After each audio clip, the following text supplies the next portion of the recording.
right. Yeah, are you ready? Yes, absolutely. Guys, we are live and we are live on both platforms. Hello, Instagram. Hello, YouTube. And today, welcome to yet another episode of Dream Big with Zhanna, inspiring you to reignite, refire, and refuel your life. This is the space, a loving and safe space where I'm interviewing experts in different fields. And today's episode is actually the first in the series that I'm going to do with educators, peacemakers, and everybody who contributes to the good of our human race and planet as a whole. And I can't tell you enough how excited I am about today's episode because my special guest is Vicki Abadesco. Vicki and we have known each other for quite a number of years already in different events that we ran into each other and different events that Vicki's facilitated. And there's so much to say about it. But let me, before I add the personal flavor to this amazing human being, I already said it, spilled the beans. Let you a little bit of the official bio from her official bio. So Vicki Abadesco is an internationally recognized leader in the field of social emotional learning, anti-bullying, and restorative practices. She brings over 30 years of experience teaching life skills and conflict resolution tools to young people and adults. As an educator, speaker, and facilitator, Vicki is known for creating fun and safe environments where transformation occurs inevitably. She is a published author, program creator, program designer, and a permanent fellow for the Dalai Lama Center for Ethics and Transformative Values at MIT. She co-founded Soul Shoppe in 2000 because she realized that young people have the desire and ability to be heard, understood, and be mutually supportive if only they were given communication tools and teachings to thrive. And on top of that, Vicki is just an incredible soul. It comes from her personal story that we're going to dive into. And she is an amazing professional at what she does. I've been to your workshops through Soul Shoppe. I know how you train the next generation of facilitators who would then go to elementary schools. And the technique I also experienced, I will tell everybody later, my all times favorite exercise at the Big Shift event when we were going around the little circle, and asking everyone, what good do you see in each other? And that really stayed with me. So without further ado, this is Vicki Abadesco. I am so grateful to be here. Thank you so much for having me. You are welcome. Vicki, the first question that I usually ask my guests, what's your big dream? It could be work-related, it could be personal, it could be intertwined. The big dream for you, for your loved ones, for humanity.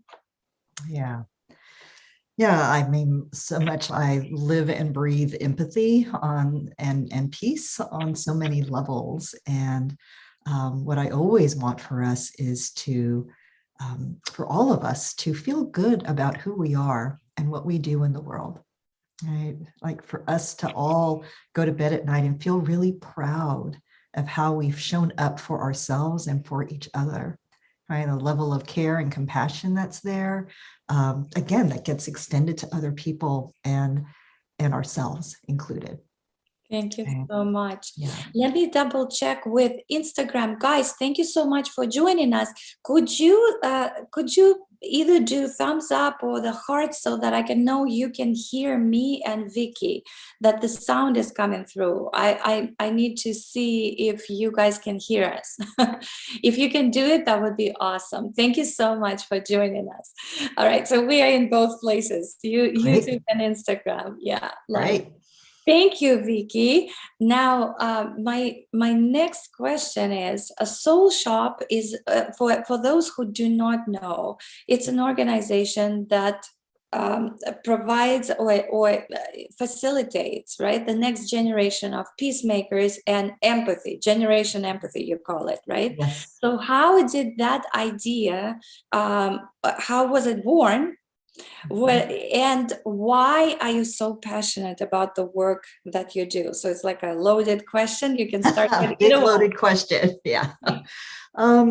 Yeah, I'll say that for those listening, right, Soul Shoppe is an organization. We work in elementary schools. We work with young people, giving them the tools and skills that they need so they can express their feelings and share what they really need. Right. So many of us have needs. We run around all day and we don't even recognize what we really need.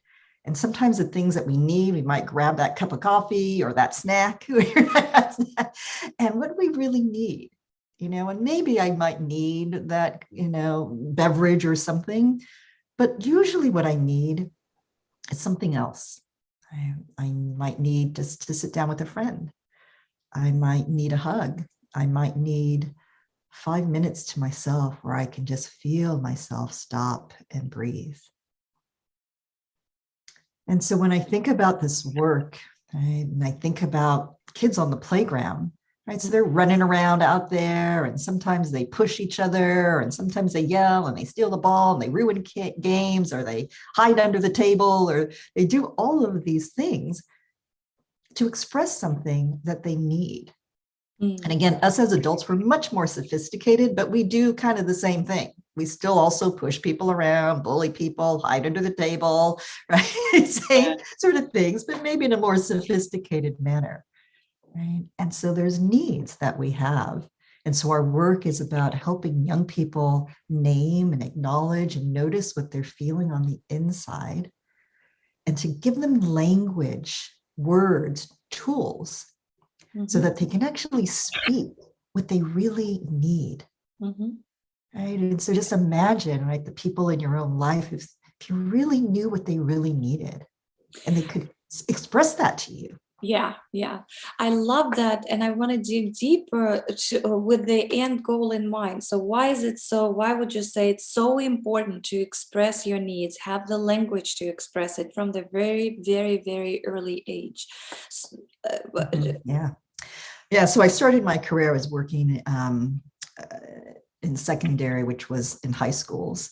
And I was working with young people who were gang related, had some history of violence. And what I got was they had a really hard time in high school, really expressing themselves. And so after many years, I realized, right, where does this development start? When do our young people really start to use their words in a way that helps them in any kind of situation in their life? And these high school students, it was a really hard push to try to give them a new tool for themselves in high school. And so I wanted to start working with younger kids. So in elementary school, again, when we're on that playground, is the first place where we start to learn how to work out our problems with other people. Yeah. Right? And so for me, that's why it's so important, right? This is where social and emotional development occurs at that age. So let's give our young people the tools that they need so they actually have choices. Those high school students I was working with, there wasn't many choices.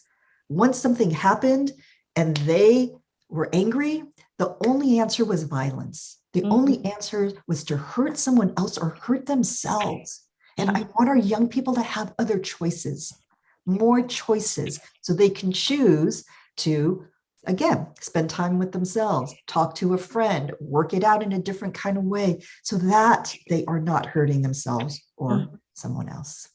Yeah. Yes. It reminds me my story, why I couldn't explain at the time. When I was graduating from the university, the professors wanted me to stay and teach at the university level. And I subconsciously, I couldn't explain it. I wanted to go back, work with little ones, because it's also connected to my story, because I was not physically, but emotionally abused by a kindergarten teacher. And I wanted to be that first person who would tell the young person, like 5-year-old, even younger, that you loved, you seen, you heard, and you matter. And that's how, but I didn't know, I didn't connect the dots. In fact, the connection of the dots happened to me at the Big Shift event where we met. And after a series of exercises, and one of the exercises is the one that I mentioned at the beginning in the introduction, where you divided the whole room. I think we had how many, like 700 people in the room. Easily 800. Yeah. So could you explain to everyone what this exercise is all about? Yeah. So one, I'll just, to set it up, right? It's like there's good in people. Right? And sometimes as little kids, sometimes, maybe you all have heard people say, oh, you're a bad kid. Right. And that's a common thing. A lot of young people, a lot of kids have been told that you're just bad. And so then kids take that on. Oh, you're going to call me bad, then maybe I'm just bad. Yeah. And so this particular activity was in a room of different kinds of entrepreneurs, business owners. And I divided everybody up in groups of 5 or 6 into small groups. Everyone was sitting in a small circle. So imagine a big room with these small circles all over the room. And everybody had an opportunity to just look at each person in their inside circle. this little circle. Inside of this little circle.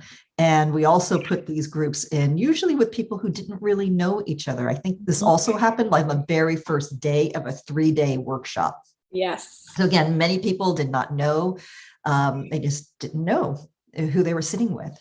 And yet, even without knowing who, even the name, profession, or what they did, or how they spent their life, right? Just by being in the presence of someone else, slowing down, being able to look someone in the eye, we had each person was the focus, and the rest of the group got to share the good that they saw in that person, right? And again, our good, sometimes when people say that, oh, here's the good, oh, you were good by, again, getting me a cup of coffee, by doing this thing for me, by doing a great job on that project.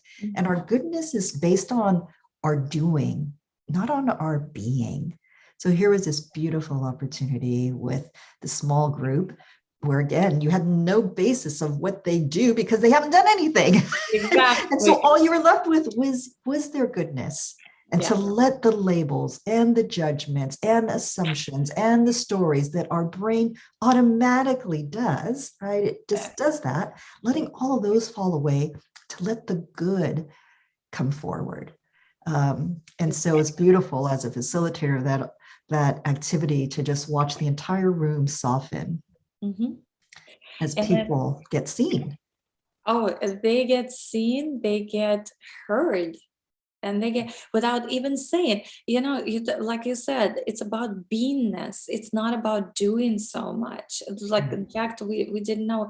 And this is something that it's, when we are describing it, it's, the people are just listening to how it was done. But when you are on the receiving end, and you see those people telling you what good they see in you, rather than judgment, instant judgment, like you said, we all do automatically.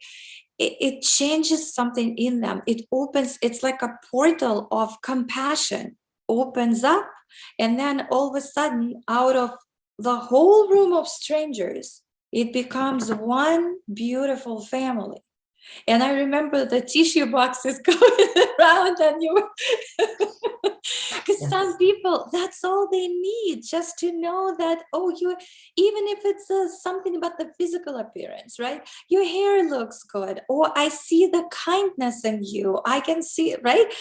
It was so, I was blown away by how powerful it was. It's so simple, but very, very powerful. And that's exactly what you do in schools, right? With young children too. Yeah.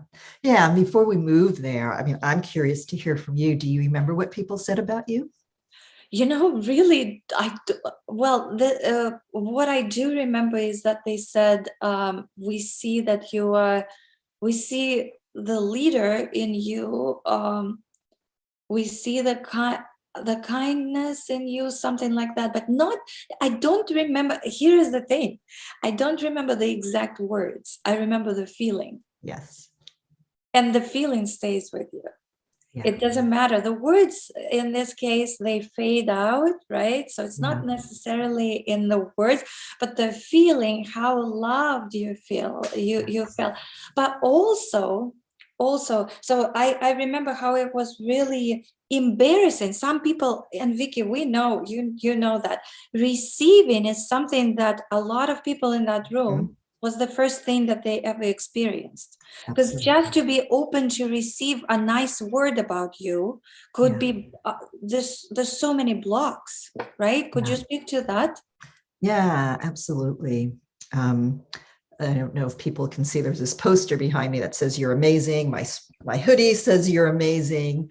And, we have a set of like affirmations we tell young people about how you're smart and you're powerful and you have what it takes and you're important and you can have a fun and happy life.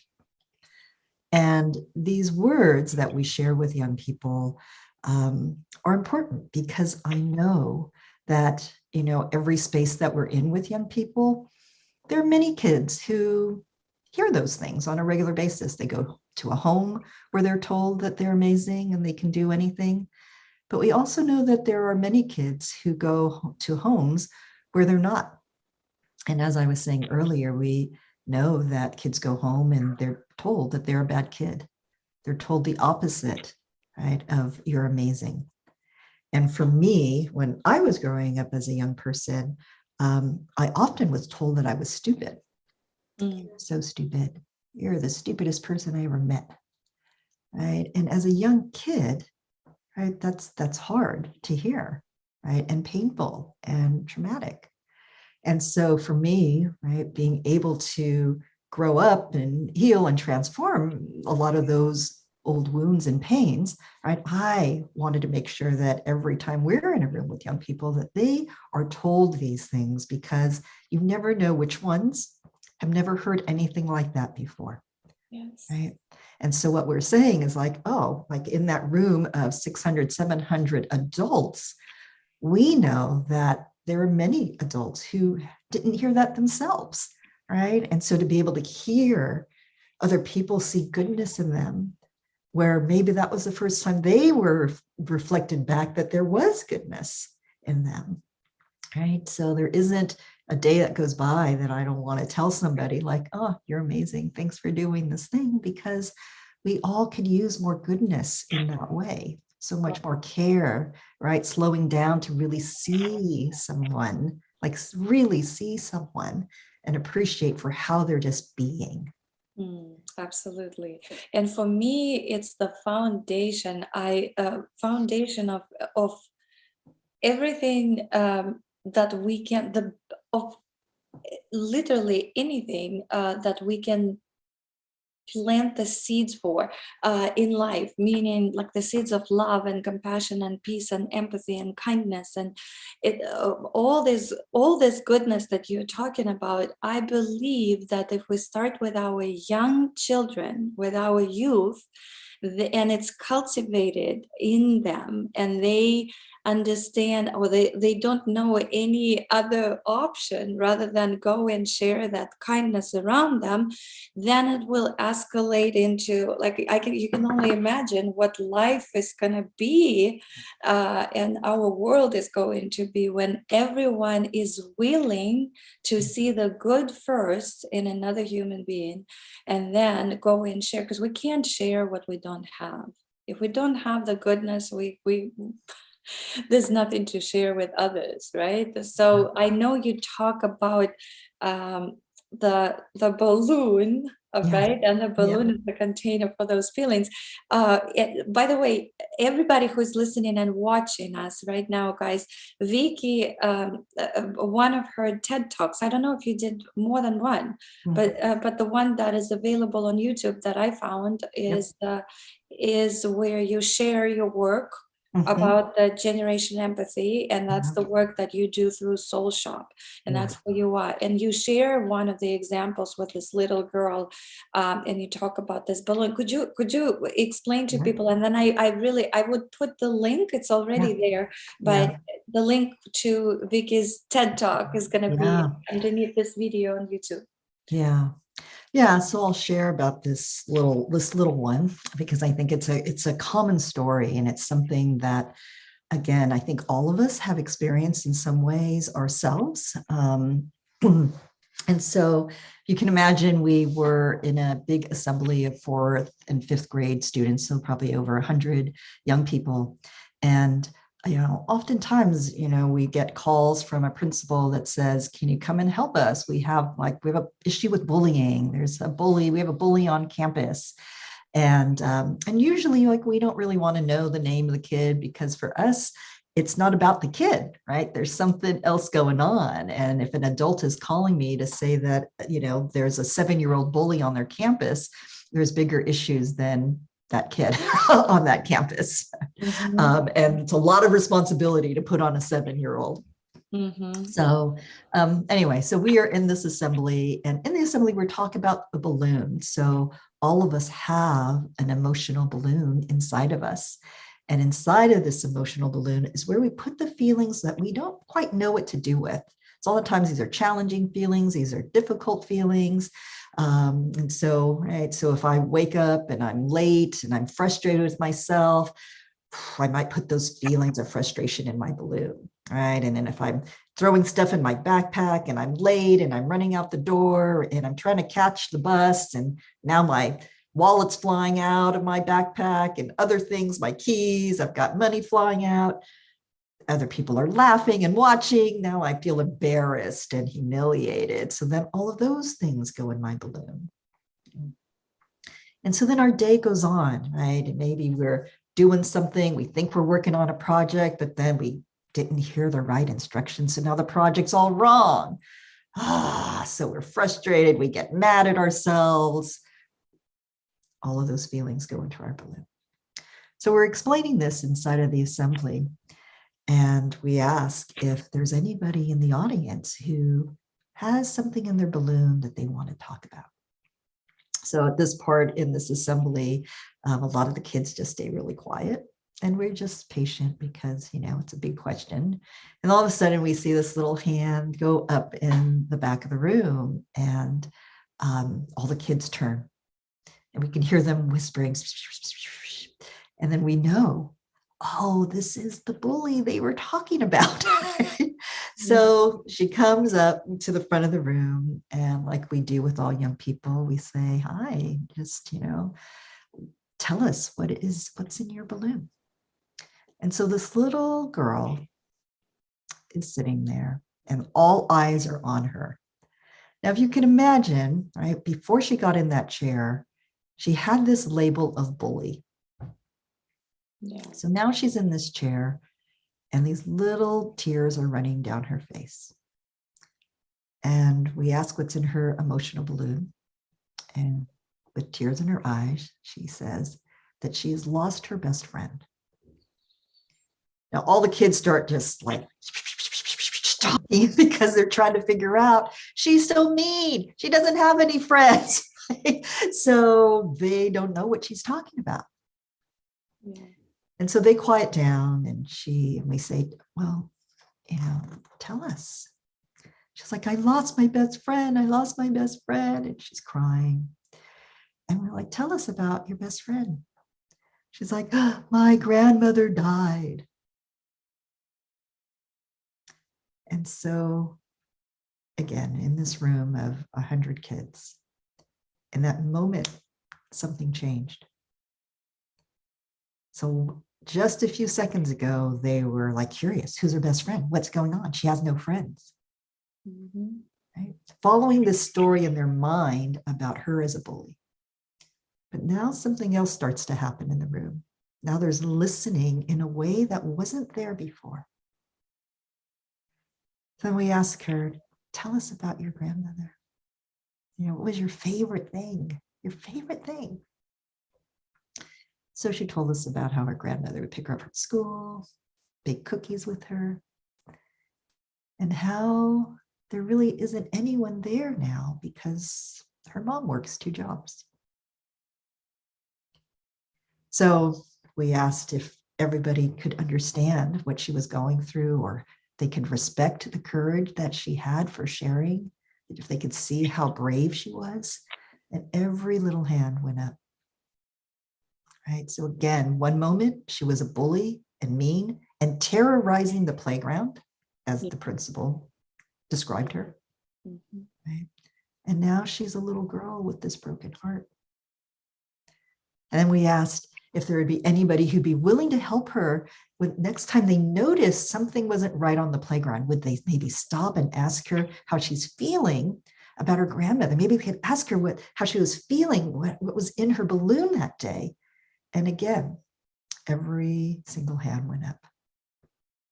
So again, these kids who have learned to be afraid of her now, instead of running away, we're running towards her. And so the story, right, is an opportunity, right, for so many young people, right? How many get blamed, the bad kid, the bully, the terror, what an awful kid, right? And it's our job as adults to really see what's there, right? This child had been suspended 2 or 3 times. Did they ever ask her what was really going on with her? That is a beautiful example of why this work that you're doing through Soul Shoppe is so needed, and we need more of Vicki and more of Soul Shoppe in the world. Just recently, last week, my daughter is in a volleyball team. She's the captain of one of the teams, and she comes out of the practice and she says, "I'm done. We have this one girl in our team who is constantly not bullying, but she's like disrupting a lot of things inside the culture of the team." And I said exactly the same thing. Before we put the label on anyone, hurt people hurt. Would someone please take the time to sit down and ask her what's going on? And because you never know. Yeah, you never know. There's always a reason behind this behavior. And so what your story, Vicki, is amazing. What are some specific steps that because now it was all beautiful and theory for a lot of people, and they want to do something but they don't know how. Is there anything that you can, maybe we can role play right now with you, or you could just give some specific practical things how to either talk to your children if it's a parent, right? Or if you are anyone who comes across the youth, or even if it's an adult, how do we start cultivating all those, fostering all those beautiful, the goodness that we all have inside? This is who we are, but sometimes it's buried so deep inside, people don't know how to get out of it. Yeah. First thing is, I just want to go back to this metaphor of the balloon, right? So we all have this balloon. And again, this balloon gets really full with all kinds of feelings. And so when it gets really full, it does one of 2 things. One is it needs to relieve some of the pressure that it feels because it's so full. Again, and we're pretty resilient, so the balloon doesn't actually pop, right? We can hold a lot of things. But what it does is it can leak. And when balloon leaks to, again, relieve some of the pressure that it feels, leaking usually happens to the people around us, and oftentimes the people closest to us, right? And leaking is hurtful and harmful things, right? Because we're just trying to relieve some of that pressure. And so those hurtful, harmful things could look like bullying, yelling, pushing. It could be excluding, gossiping, giving someone the silent treatment, hiding out, ignoring, avoiding, right? Hurtful and harmful things, right? We can even think about some of those as adults, right? What are the ways, right? We got lots of feelings, and what do, right? Sometimes we might silence someone out. We might raise our voice. We might have 3 extra glasses of wine, right? We could give a look, right? Right. Extra Yeah. snacks, that's me, right? Right, emotional eating, right? All kinds of things that we do, but they're hurtful and harmful, right? And again, right, that balloon needs some relief. And if we don't take care of our balloon in a responsible and healthy way, then it is going to leak, right? So you can leak your balloon or you can empty your balloon. So, right, I like to walk, I like to exercise, I like to be in nature, I like to talk with my friends, I like to laugh, I like to give hugs and get hugs. And those things help me, right? They help me take care of my emotional balloon, and I am responsible for that, right? Yeah. When I am responsible and I'm taking care of myself, then it's easier to see the good. If my balloon is full and I am at my wit's end, there's not a lot of room for you. Yeah. Because you know what? There's not a lot of room for me. So in those moments when our balloons are full, you know what? We may be hard on the people around us, but we're also really hard on ourselves. Right. And then our balloon gets even bigger. Right. And so, like, as I had shared earlier, it's like, oh, I grew up with a mom who told me I was stupid. So when my balloon is full and I'm not doing things right, it's almost like the voice that comes right back. Oh, I'm so stupid. Oh, why did I do that thing? Oh, I should have never done that thing. So now I'm mean to myself. And then if you come along, then I'm just going to be mean and tell you what, that you're stupid. Right. Right. Yeah. So we have to be responsible with how we're feeling emotionally first. Right. So if I can take care of my balloon and there's a lot of room in there, then there's more room for you. Right. I just get to like get through all of that stuff. And I'm like, oh, there's the good. There's the good in me. There's the good in you. And now I can see clearly because, right, I've taken care of myself. So I would say step number one to everyone, whether you're a parent, an educator, whoever you are, right? This is why it's important for you to take care of your own social and emotional well-being. We are responsible for that, right? As adults, we teach kids to be responsible for that, right? And a lot of times we ask kids or tell kids, just say you're sorry, right? You hurt that person, just say you're sorry.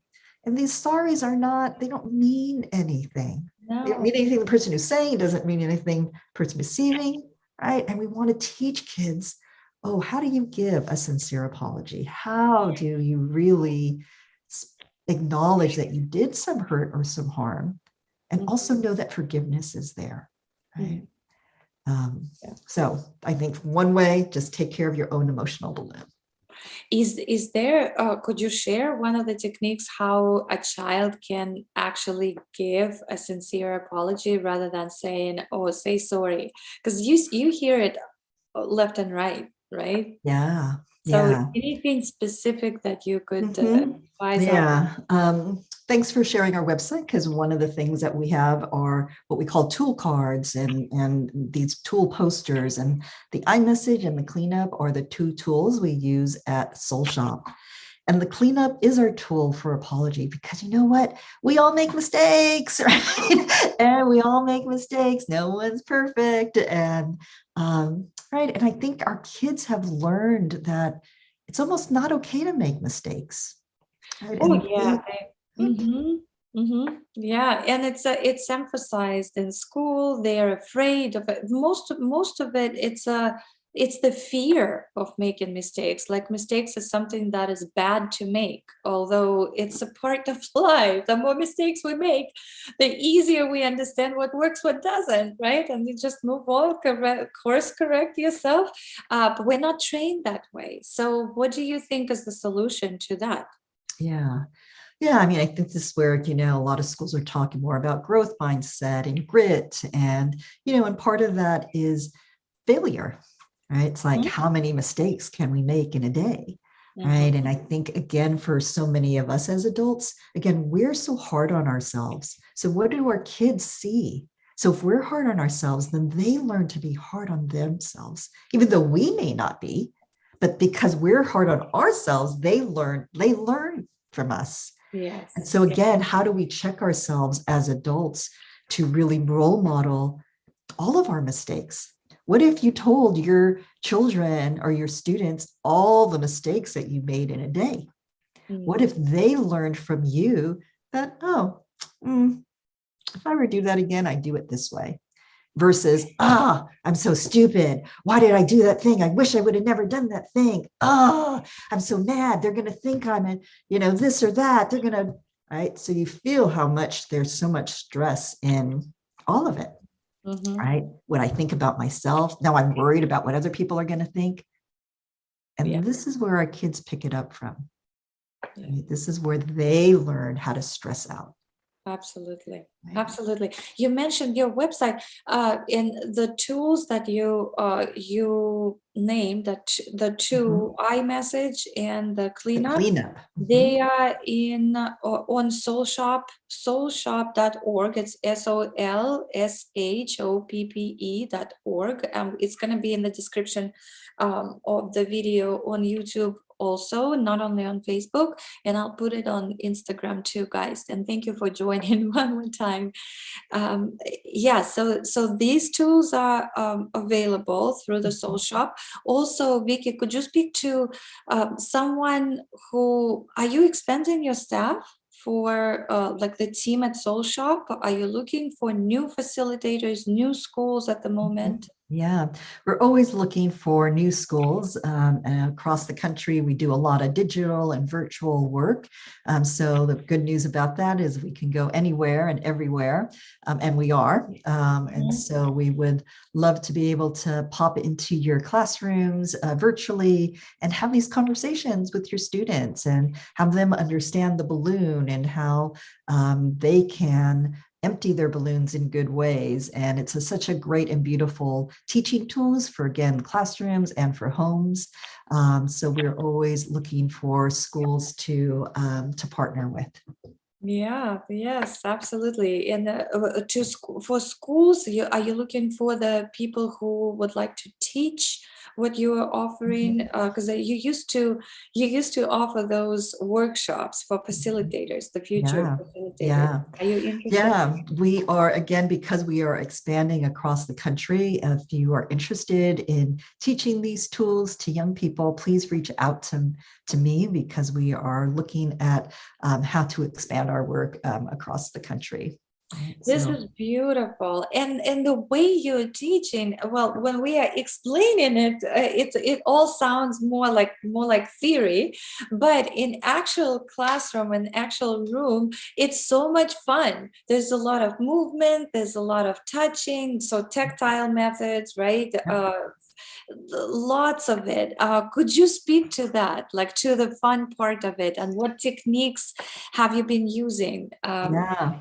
Again, usually, right, we have this big balloon. So usually, there is a balloon that we usually use. The physical, the actual balloon. We have a lot of great visuals. You can see some of these. If you can see us right now, you can see there are a lot of posters behind me. The most interactive parts is, just even in that story I was sharing, is the young people. Right? Young people have so much to say.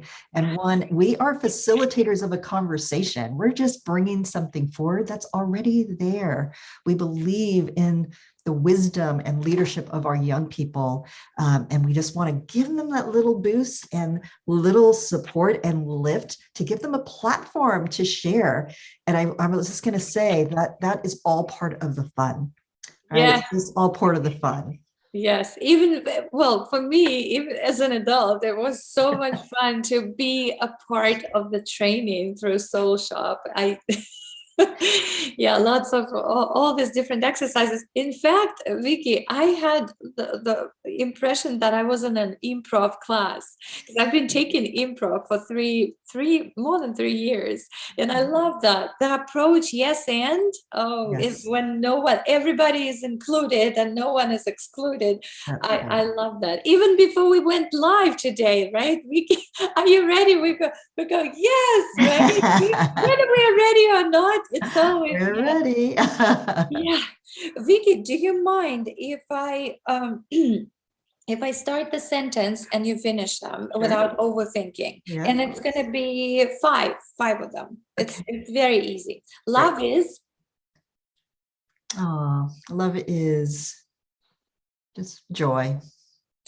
Friendship is Connecting and having a sense of belonging. Success is. Your heart just sings every day. Love that. Happiness is. Happiness is just, feels like a warm hug. Compassion is.